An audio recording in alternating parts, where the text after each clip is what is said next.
Hello, Year 6, welcome to Tuesday's uh, English lesson.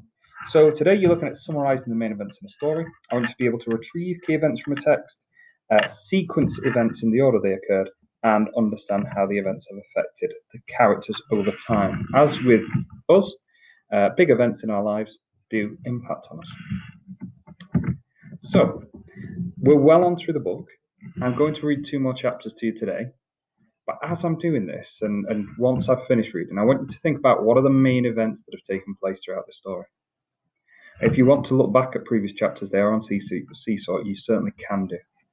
But I want you to think about those key events that have taken place. I want you to think about whether you could number them so that they're in order. Can you put them in the order they occurred in? And if I had to ask you to be really picky and only select 6 events, which 6 would you go for? So before I get on to explaining the main task, I'm going to read chapters 9 and 10 from part 3 to you. These are the last chapters of part 3. I'm going to read those first. This is Rat, also known as Jun Jun. I tell my story, and it's written down. We took a bus from the dump site, took it right into the city to a big, crazy bus station. Raphael going first and doing the talking. Okay, he was bruised up, so he still looked a state.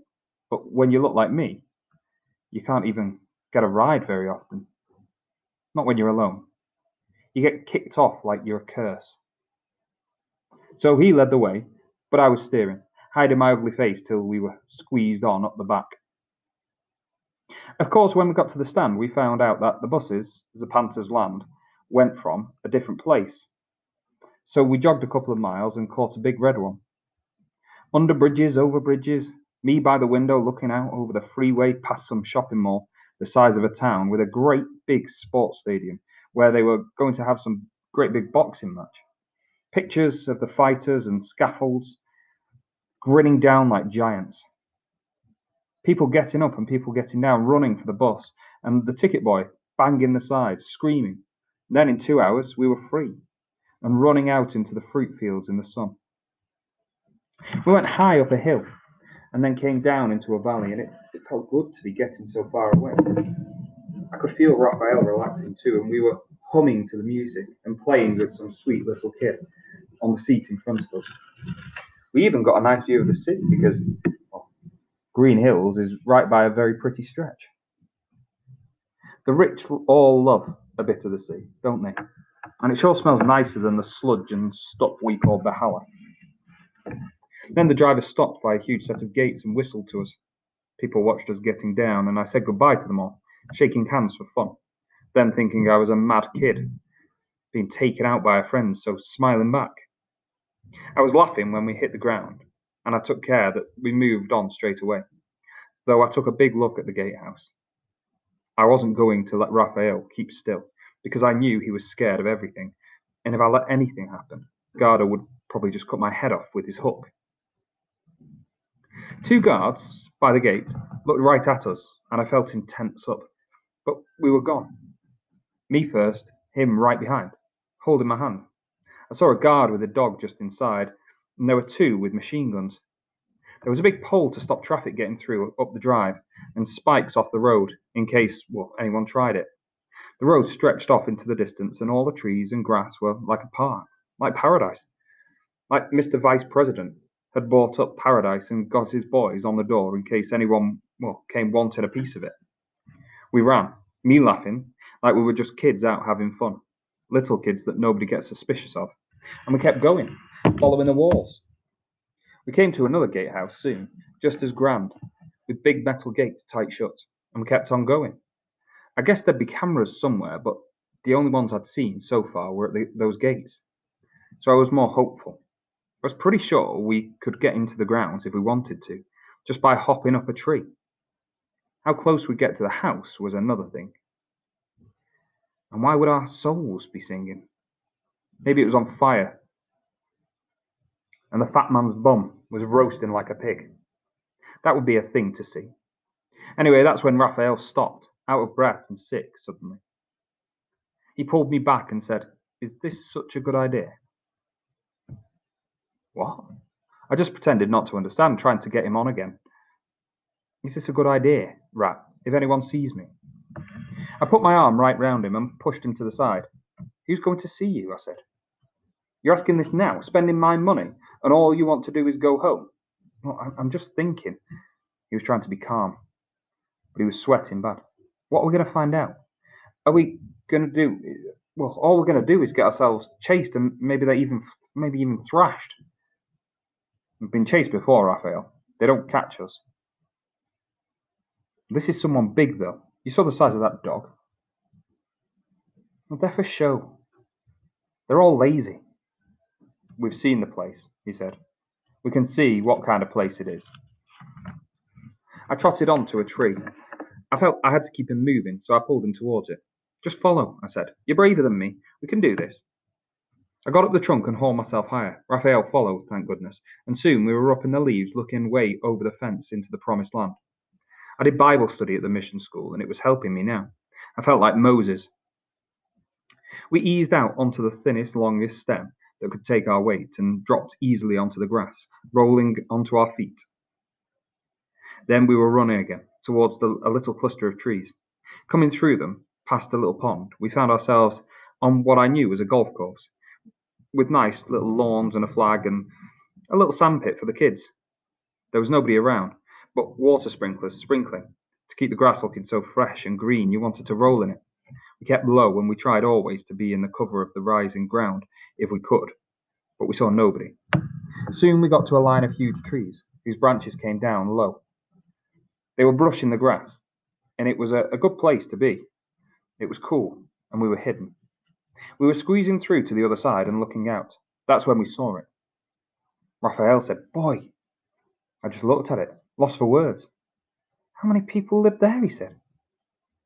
I laughed. I laughed for some time and finally said, "Do you know, I bet it's just him. I bet it's just one big man walking around all day looking at his money, scared to death someone's coming to get it." "How rich do you have to be?" said Raphael. "Just look at it. Look at the towers, man. I think it's a castle. I think it's in a fairy tale." I was drinking it in, too amazed because I'd never seen anything like it. The man had chosen his spot. I'll say that for him. He'd bought up the prettiest bit of woods in the land, just where the grass ran down nice and flat.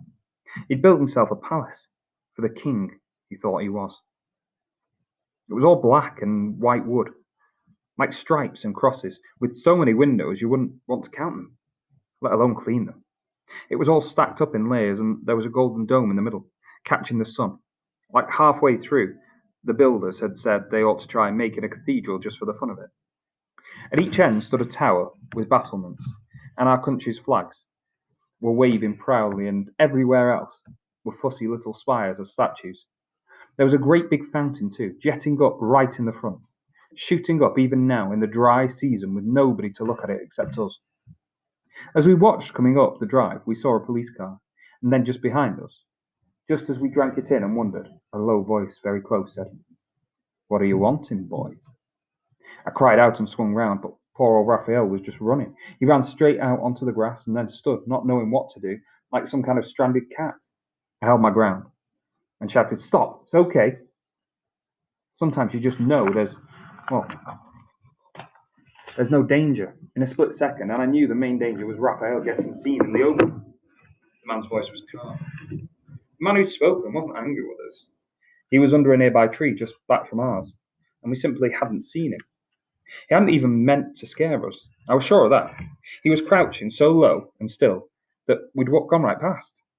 I could see a pair of grass cutters in his hands and wide hat to keep off the sun, and it was obvious he was just a lowly gardener, one of the hundreds they must need to keep the place so neat. Raphael sidled back and got behind me, shaking and panting. "You looking for anything in particular?" said the man. "No, sir," I said. "Oh, just passing through. Maybe you just came to laugh." "What's there to laugh about?" I said. The man smiled at us both. He could see Raph was in a state. "I thought you must have heard, and that's why you're here." "Sit a moment," he said. "Have a smoke." "The boys at the gatehouse say we're getting a lot of people coming by, asking if the papers are true." "No, we're just roaming," I said. "What's in the papers?" The man smiled again and took off his hat. His face was so creased it looked like an old fruit. He was totally sunburned, and all I knew was he was old as anything. A laugh came from deep down in his gut and rattled on until he was coughing. So he pulled a cigarette from somewhere and lit up, offering the pack. It's only been in some of the papers, he said, but no one knows for sure. They don't want to admit it. That's what I think. But what are all the police cars for? That's what we're asking. What are they for? I said, taking a cigarette. You counted them. How many today?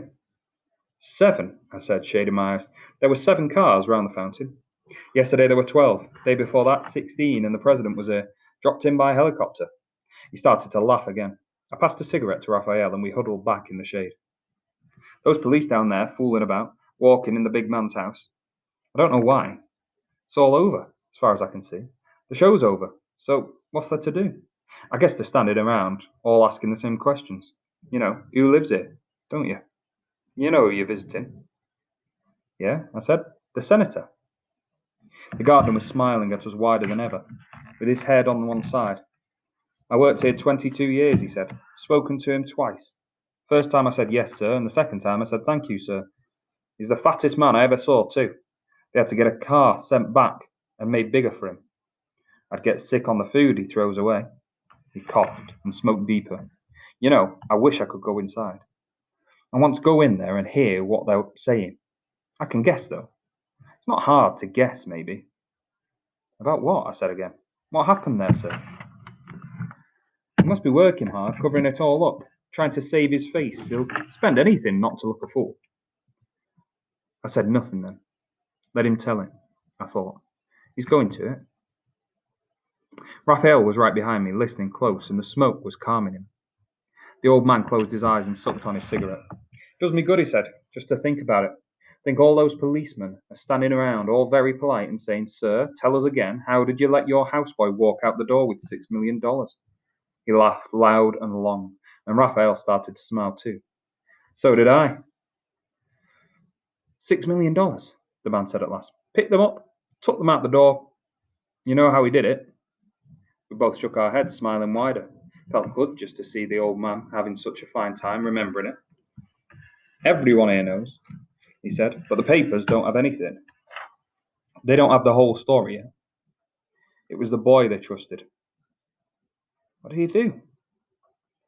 I said. I could feel Raphael holding on to me tight because it sounded like the pieces were fitting together. Once again we knew we were close to whatever it was we were chasing. The word is, he did it with a fridge. What? I said. Did what with a fridge?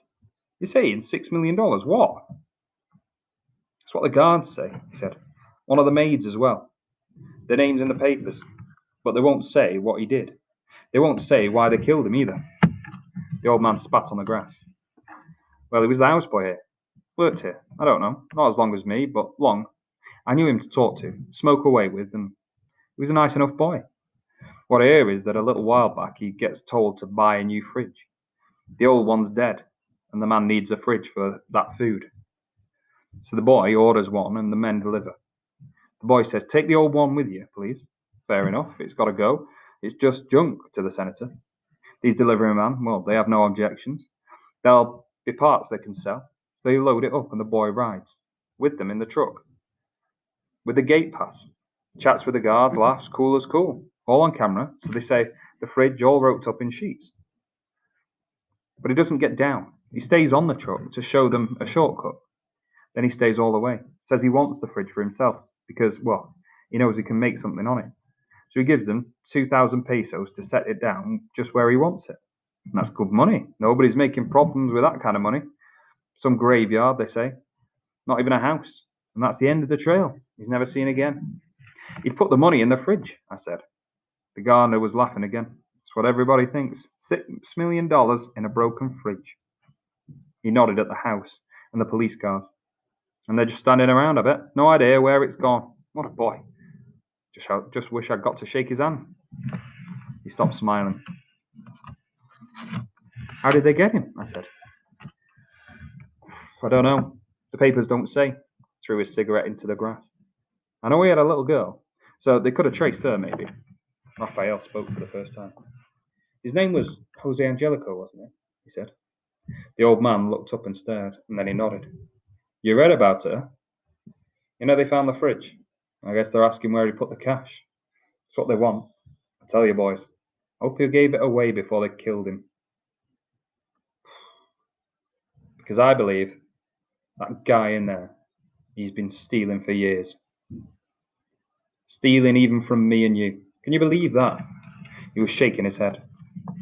Vice President, he said, and he spat on the ground. I hope he never gets it back, not a cent of it. And I hope the shock kills him. Right. Well, chapter 10 and part 4, chapter 1 are going to be on Seesaw, so I'd like you to read those for yourself. But your main task today is to create a timeline of the key events from Trash. You have a frame for this task, and you've got to pick 6 events from the book to include on it. Make sure they're in order and be careful to pick key steps. So this is the frame that you're going to use. Start with the earliest one here. So you might want to start with Raphael finding the money, or the boys finding the money, should I say. Maybe have the police visiting the camp when they realise the money's gone missing.